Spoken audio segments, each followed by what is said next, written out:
Arturo nos acaba de leer, que es acerca de Acab y la viña de Nabot.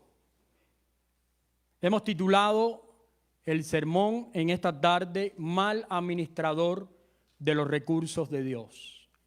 Y vamos a tomar la historia de Primera de Reyes, capítulo 21, y vamos a meditar un poco en lo que nos enseña la Biblia en ese pasaje. Cuando abrimos las páginas de Reyes o Crónicas, cuando abrimos los libros históricos, no estamos simplemente leyendo historia de Israel, de sus jueces, de sus profetas y sus reyes. La intención de Dios es mostrarnos un poco acerca de esa batalla de lo que ocurrió en Génesis capítulo 3. Ustedes saben que en Génesis capítulo 3 se profetizó una gran batalla. La batalla entre dos descendencias. La descendencia de la serpiente, la descendencia de Dios o de la mujer. Y la historia bíblica no es otra cosa que los registros históricos redentores del plan de Dios desde Génesis hasta Apocalipsis. Eso es lo que nosotros estamos leyendo acá. Cada historia de la Biblia declara un poco acerca de la historia histórica redentora de ambas descendencias. ¿Se acuerdan de Génesis 3:15 como dice? Y pondré enemistad ¿en qué? Entre ti y la mujer. ¿Y entre qué? Tu simiente y la simiente suya.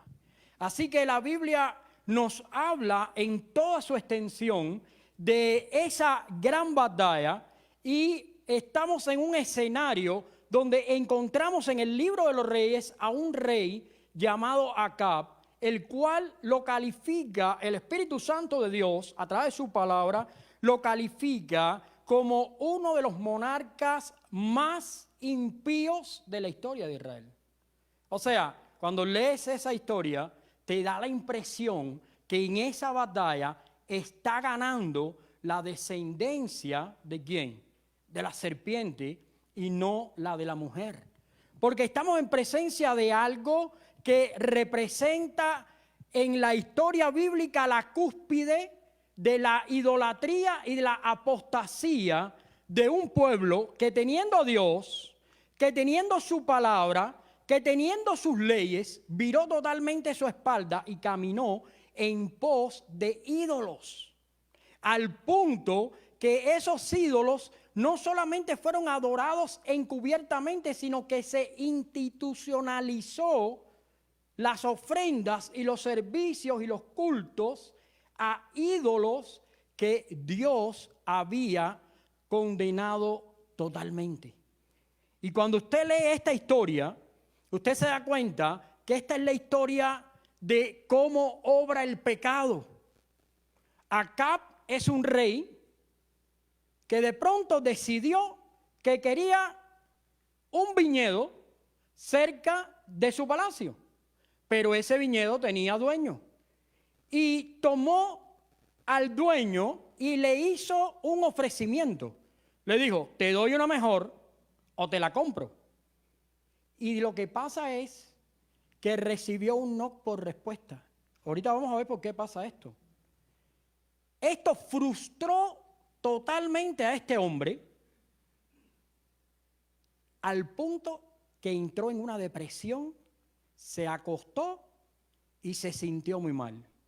Llegó la reina, que era una mujer idólatra, Jezabel, alguien que en vez de ser una ayuda idónea para su esposo, era todo lo contrario. Era alguien que podía introducir a su esposo una mentalidad de enemistad con Dios. ¿Y qué fue lo que ocurrió ahí? Pues ella tomó las riendas del asunto, olvidando el orden bíblico que Dios había establecido, donde el hombre es la cabeza, la mujer es la ayuda idónea. Ella dijo, no, pues yo ahora te voy a administrar el reino, porque tú eres el rey. Y te quiero recordar esto, porque te veo así como medio deprimido y te quiero recordar que tú eres el rey. Y si tú eres el rey, aquí tenemos que hacer lo que nosotros querramos. Y entonces agarró y fue contra de alguien que tenía una sola viña. Era lo único que poseía. La Biblia no dice si era fructífera, si ganaba, si no ganaba. Simplemente menciona: Nabot tiene una viña. Pues creó un plan extremadamente diabólico para robar esa viña y ponerla en manos del rey Acab. Y después ustedes verán que hace algo que nos recuerda y nos señala una historia muy importante en la Biblia. Por eso en esta tarde hay una enseñanza que te quiero compartir y es esta. Vamos a ir a la enseñanza. Nuestro reinado, ¿dónde está? En Cristo Jesús. Nosotros como cristianos tenemos que entender que nada puede atar nuestro corazón. Nuestro reino, nuestro rey y nuestro reinado está en Cristo Jesús. No hay otra manera de vivir agradando a Dios. Cualquier cosa a la que nos aferremos, cualquier cosa a la que le demos algún tipo de prioridad, se convierte en algo que rivaliza con Dios. Y eso trae como consecuencias que comenzamos a desagradar a Dios y comenzamos a pecar y a hacer las cosas mal. Por eso, en esta tarde hay tres cosas que te quiero comentar, tres elementos. Primero, el contraste entre la codicia de Acab y la fidelidad del pacto. Ahora quiero entrar un poquito en la historia para que entiendan las palabras de Nabot. Porque cuando estamos en la Biblia, y quiero que vayan ahí al capítulo 21, y quiero que leamos un poquito para darnos un poco de cuenta de lo que está pasando. Dice: pasadas estas cosas, aconteció que Nabot de Jezreel tenía una viña junto al palacio de Acab, rey de Samaria. Y Acab habló a Nabot diciendo: dame tu viña para un huerto de legumbres, porque esto está cercano a mi casa, y yo te daré otra viña mejor, o si no, te pagaré su valor en dinero. Pero lo interesante es que muchas veces no entendemos las palabras de Nabot. Nabot dice estas palabras: guárdame, Jehová, de que yo te dé a ti la heredad de mis padres. Y cuando tú ves eso, tú dices: oye, parece que no había una buena relación entre esta gente. Parece que el hombre estaba bravo con Acab. Y probablemente era eso. Pero tenemos que saber el trasfondo del por qué eso era así. ¿Qué significaba que Acab llamó a Nabot y le dijo: te compro tu viña o te la cambio por otra? Eso tenía un significado y era un desafío directo a la persona de Dios. El problema es que muchas veces olvidamos las palabras que hay en Número 36:7, cuando nos dice que toda la tierra de Dios fue entregada a Israel y estaba estrictamente prohibido cambiarla o venderla. Así que era algo que Dios había dicho inclusive en Levíticos 25:23. ¿Algún valiente está ahí en 25:23 de Levítico y me lo quiere leer? O en Números 36:7 para confirmar estas palabras. Ceder la heredad significaba despreciar la fidelidad del pacto a Dios. ¿Qué nos dice? ¿Alguien que lo lea? Rocío, ¿lo tienes ahí? Vamos con Números.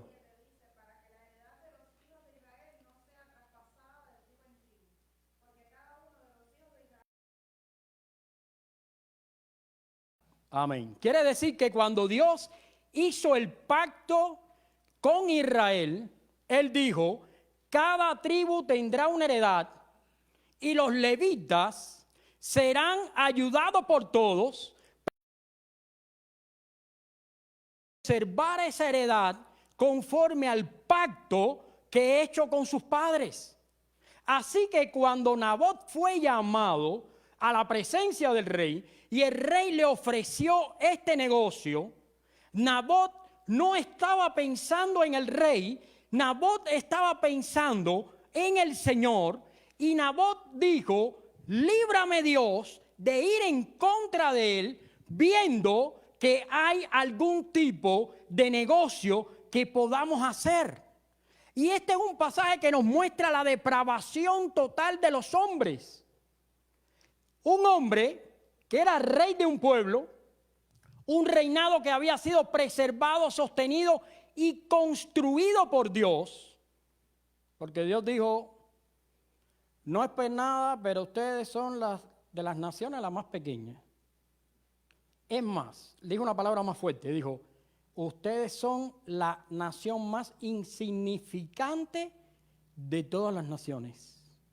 Pero yo haré pacto con ustedes, seré su Dios, ustedes serán mi pueblo y yo les heredaré una tierra.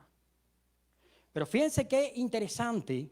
Así que este hombre, teniendo tanta responsabilidad delante de Dios, su pecado y su desafío es tan claro y tan grande, el asunto es tan terrible que él entonces ignora voluntariamente la autoridad de Dios, desafía a Dios y comienza a hacer algo miserable dentro del pueblo. En otras palabras, él estaba diciendo a todas las demás gente del pueblo: ignoren la ley de Dios.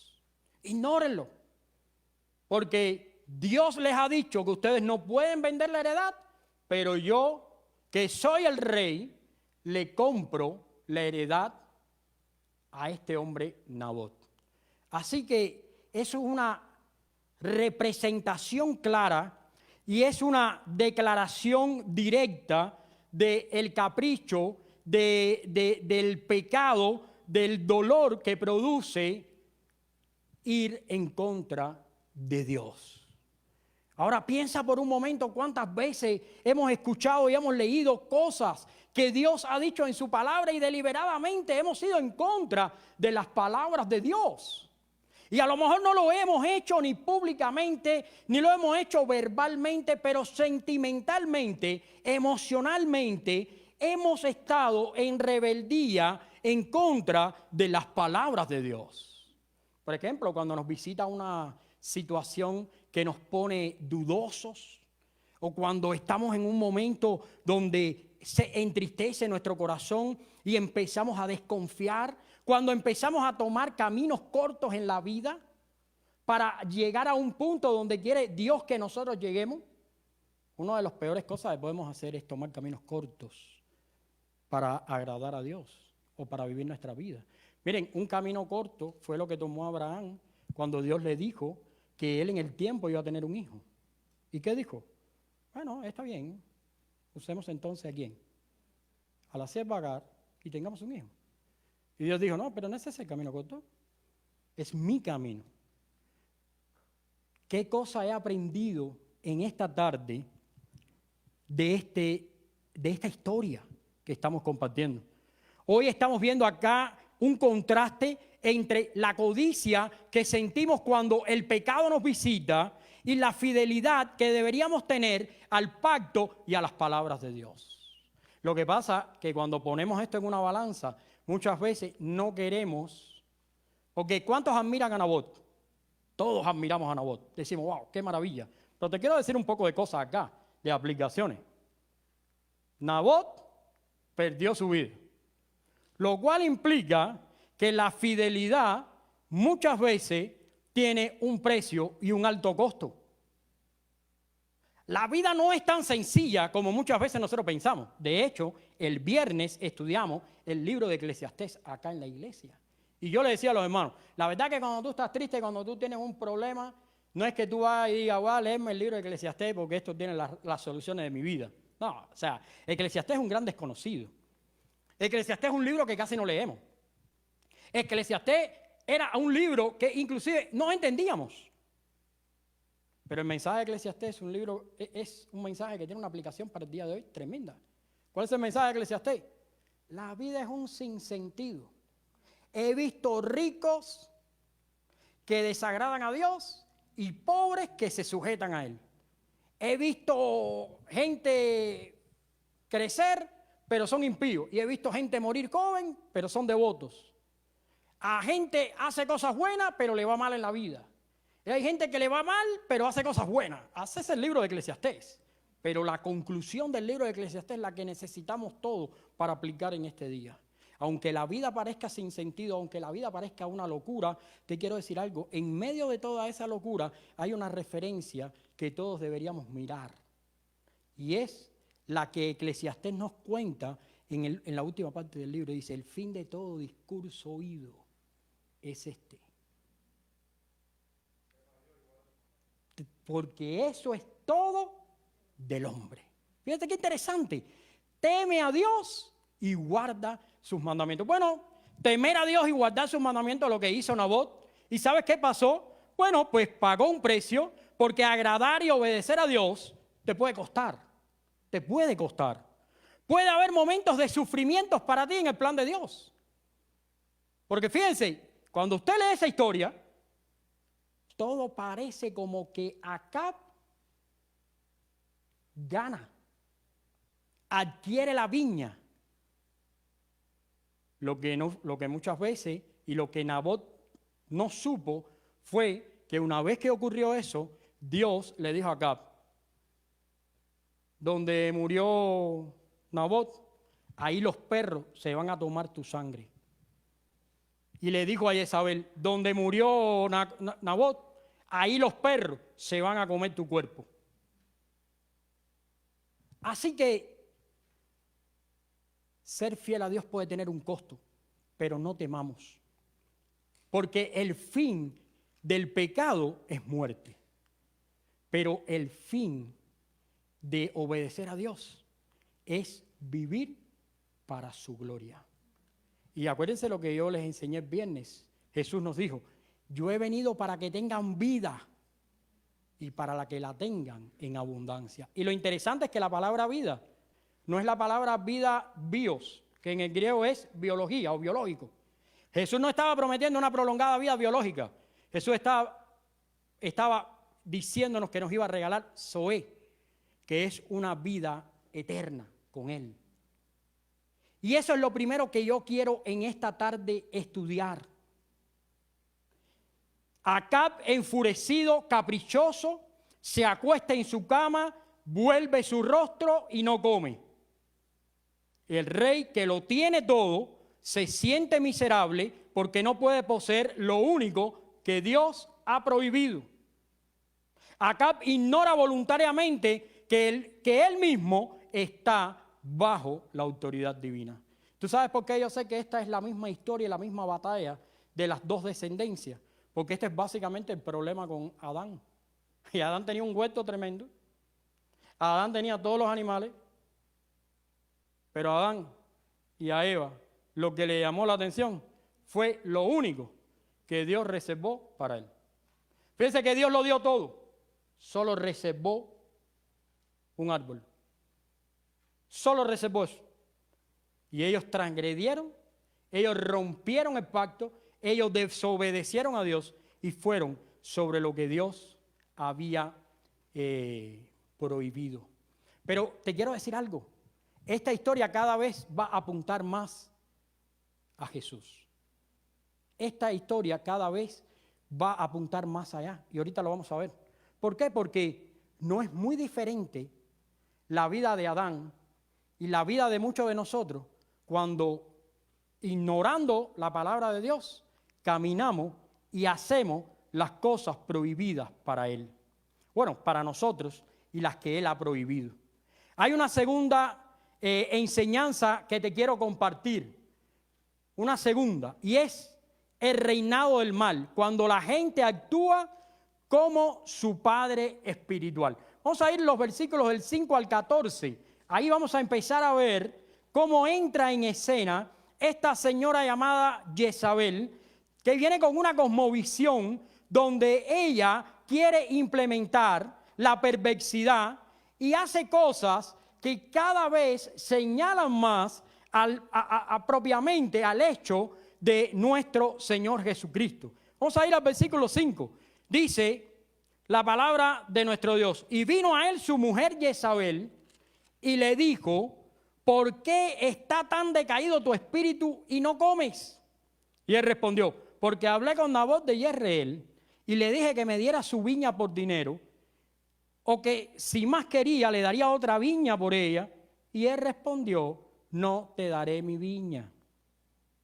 Su mujer le dijo, ¿eres tú ahora el rey sobre Israel? Levántate y come, alégrate, yo voy a darte la viña de Nabot. Entonces ella escribió cartas en nombre de Acab y las selló con su anillo y las envió a los ancianos principales que moraban en la ciudad. Y las cartas que escribió decían así, proclamen ayuno, fíjense que espiritual, poner a Nabot delante del pueblo, poner a 2 hombres perversos delante de él que atestiguen contra él y digan, tú has blasfemado a Dios y al rey, y entonces sáquenlo de la ciudad, apedréenlo para que muera. Y sabe lo que dice el versículo 11, y los de la ciudad, los ancianos y los principales que moraban en su ciudad, hicieron como Jezabel les mandó. Esa es la gran tristeza de este pasaje. ¿No te parece conocida esta historia? Un hombre que lo llevan delante de testigos falsos, que lo sacan de la ciudad para darle muerte, el justo muriendo injustamente. ¿No te señala un poco a ese momento de la historia donde aquel llamado Jesús el Cristo también fue acusado impíamente, mentirosamente, delante de un pueblo, y además de ser enjuiciado injustamente, también fue sacado y asesinado sin ningún motivo? Y eso, hermanos, es el camino del pecado. Por eso el pecado es tan peligroso. Por eso el pecado es tan corrupto. Porque el pecado no solo afecta a la persona que peca, sino corrompe todo lo que tiene a su alrededor. Porque mira, si nosotros nos vamos a guiar por la ley de Dios y vamos a aprender ahí del pasaje, Acab era el máximo responsable de enseñar y modelar la ley de Dios. Pero él lo primero que hizo fue agarrar a una mujer que era idólatra. Y después, fíjense cómo el pecado de Acab no solamente contamina al palacio, también contamina al pueblo. Y por ende, contamina a la nación. Cuando nosotros nos descuidamos delante del pecado, muchas veces no nos damos cuenta que el pecado no se trata únicamente de una transgresión voluntaria contra alguien. El pecado tiene consecuencias nefastas. El pecado primeramente afecta a mi corazón. Después afecta mi relación con Dios. Después afecta mi relación con mi familia. Afecta mi relación con la iglesia. Afecta mi relación en mi trabajo. Afecta la relación con mis familiares allegados, con los más lejanos. Un pecado de fornicación, de adulterio, puede romper una familia desde los suegros, los hijos, a las amistades, y es devastador totalmente. Eso hace que el pecado sea abominación delante de Dios. Y fíjate, lo más triste, aquí no se está hablando de gente que no conoce a Dios. Aquí se está hablando de gente que conoce a Dios. Gente que debería haberle servido a Dios, pero viraron su espalda y tomaron otro camino. Hay una enseñanza que yo te quiero compartir acá, porque ahorita te hablé del costo de ser fiel. Y verdaderamente ser fiel tiene un gran costo, pero hay más consecuencias. Dios no dejará sin castigo al culpable. El mal siempre en manos de Dios tendrá malas consecuencias. Esa es la realidad.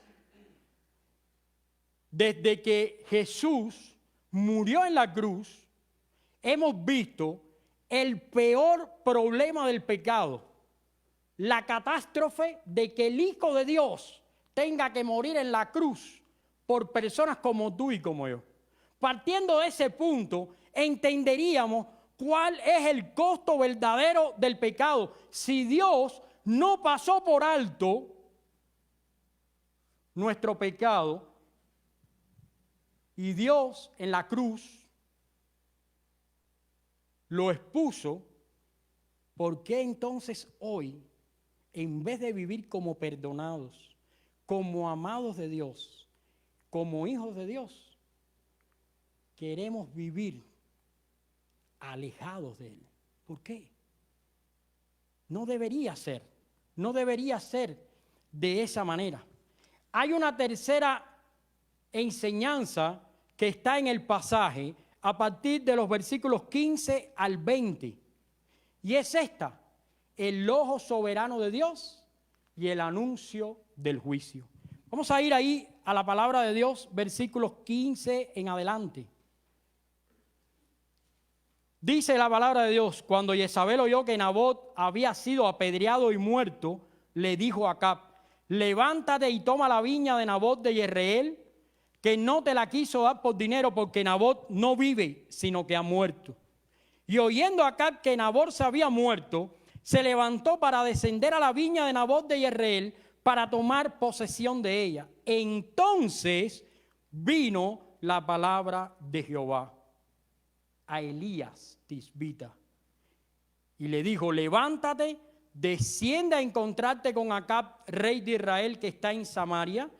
Y he aquí, él está en la viña de Nabot, a la cual ha descendido para tomar posesión de ella. Y le hablarás diciendo: así ha dicho Jehová, ¿no mataste y también has despojado?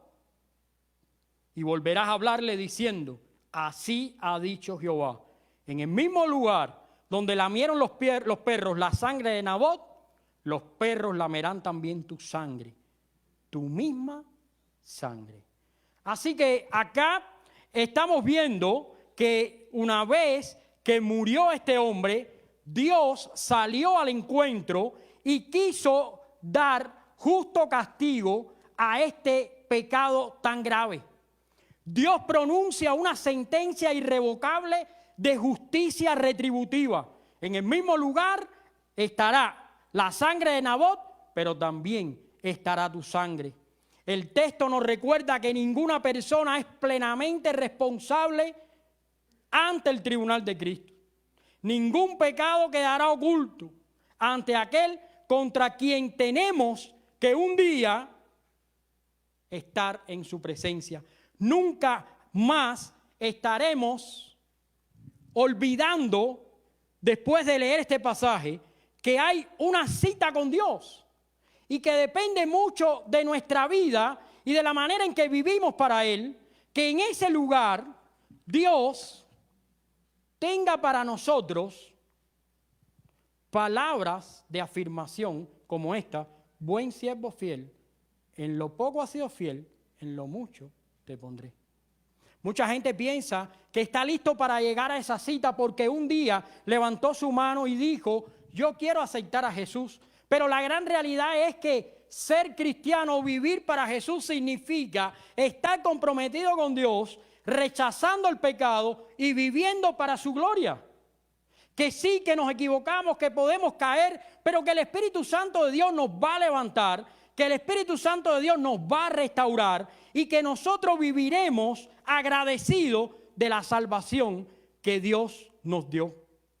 Hoy día quiero compartir con ustedes una gran realidad y un beneficio que nosotros tenemos.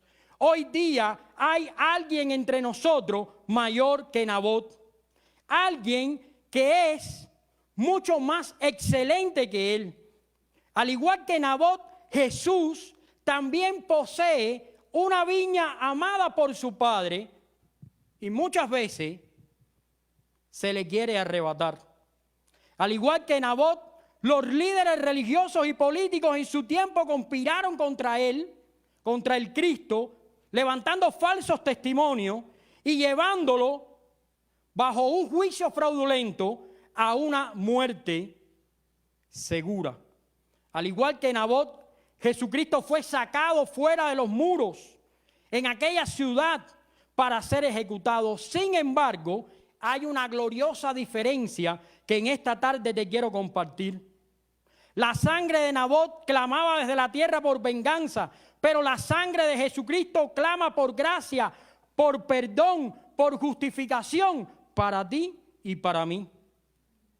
Habiendo sido pecadores codiciosos, habiendo sido gente que desobedeció a Dios, hoy la sangre de Jesús ha comprado para nosotros la salvación y podemos estar en manos del Redentor. Hoy nosotros tenemos a alguien que rompió la historia. Así también nosotros hemos sido bendecidos, hemos sido llevados a la presencia de Dios por un Cristo que entregó su vida y que ganó aquella batalla que el reino histórico redentor ha propuesto. Hoy podemos descansar en manos de alguien mayor que Nabot, y ese es Jesucristo. La pregunta en esta tarde es: ¿estás en Cristo Jesús? No, pastor, pero toda mi vida yo he estado en Cristo. ¿Por qué? Porque toda mi vida he tenido una Biblia. Porque toda mi vida he venido a la iglesia. Porque yo desde niño me traen a la iglesia. Porque me sé los cantos. Porque me sé 40 doctrinas que ustedes enseñan acá y me las sé a la perfección. Es más, me he aprendido 50 versículos bíblicos, pero eso no es una garantía de salvación. La salvación solo ocurre en la vida de una persona cuando hay un quebrantamiento. Cuando Dios rompe en nosotros nuestra antigua vida y pone un nuevo corazón en nuestra vida. Cuando el Espíritu Santo entra en nuestro corazón, transforma nuestra vida y no hay manera que nosotros podamos vivir alejados de Dios. No hay manera que tú puedas estar cómodo haciendo otra cosa que no sea viviendo para Dios y sirviendo a Dios. Está bueno de engañarnos y de pensar que ser cristiano es venir a la iglesia. No, venir a la iglesia o venir al templo o a este lugar es la consecuencia de reunirnos porque un día Jesús transformó nuestra vida. Nosotros tenemos que tener muy claro en nuestro corazón el punto de quiebre de un antes y un después. Una gran tristeza aborda mi vida cuando hablo con un cristiano y no me sabe contar la historia del día que Dios transformó su corazón. Cuéntame tu conversión. Bueno, yo estaba aquí, me invitaron a la iglesia y vine y me gustó. Ese no es un indicador. Mira, ¿sabes lo que pasa? Que en esta historia nosotros tenemos algo valioso y es el alma. ¿Y sabes qué? Hay uno que así como el rey Acab desafió a Dios y quiso tomar la viña llevando al pueblo a pecar, hay uno que quiere robar tu alma. Hay uno que quiere quedarse con esa alma y esclavizarla en el infierno. Pero esa alma le pertenece a Jesús. Por eso es necesario que en esta tarde, hoy día, basado en esta historia y viendo a Jesús a través de esto, sabiendo que hoy nosotros contamos con alguien mayor que Nabot. Contamos con alguien que fue capaz de morir por nuestros pecados, que fue capaz de tomar nuestras imperfecciones y transformarlas. Es alguien que nos representa delante de Dios. Es alguien que ha hecho en nosotros una nueva criatura. Nosotros necesitamos tomar eso y decir: Señor, perdóname si no he vivido para ti y para tu gloria. No perdamos tiempo porque la vida no sabemos cuándo se va a terminar. Se puede terminar en cualquier momento. ¿Creen ustedes que Nabot sabía que la vida se le iba a terminar? No, Nabot incluso pudiera haber actuado pensando que él, habiendo actuado bien y como Dios quería, el rey iba a responder positivamente. Porque Nabot dijo: yo no te voy a dar la heredad, Y quizás en su casa pensó, quizás alguien le dijo, oye, ahora sí te embarcaste, te van a matar. Pero quizás haya dicho, no, es que le dije lo que la ley de Dios dice. Él va a reaccionar. Pero ¿sabes qué pasó? Lo llevaron fuera, lo asesinaron. Lo destruyeron a su familia. Es muy triste que haya personas que terminen su vida y no estén en la presencia de Dios, pero se haya terminado su vida en la iglesia, oyendo los cantos cristianos, oyendo las predicaciones cristianas, leyendo la palabra de Dios, pero su corazón todavía no está entregado. Ven a los brazos de Cristo. No hay un lugar mejor. No puedes estar alejado de Cristo, ni aunque seas el más nuevo en la iglesia, como el más antiguo. No puedes estar alejado de Dios. Necesitas estar en las manos de Jesús.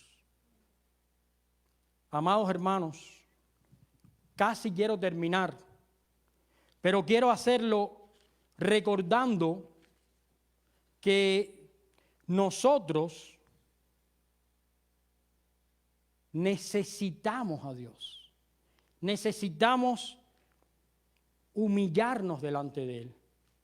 Necesitamos romper con el pecado. Necesitamos romper con el mundo, con las cosas que no le harán a Él y venir a Jesús de forma completa, de forma total.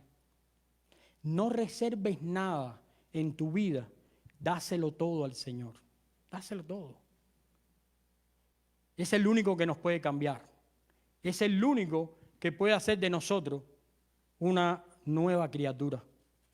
El cristianismo no es una religión, es una relación. Y esa relación se renueva cada día.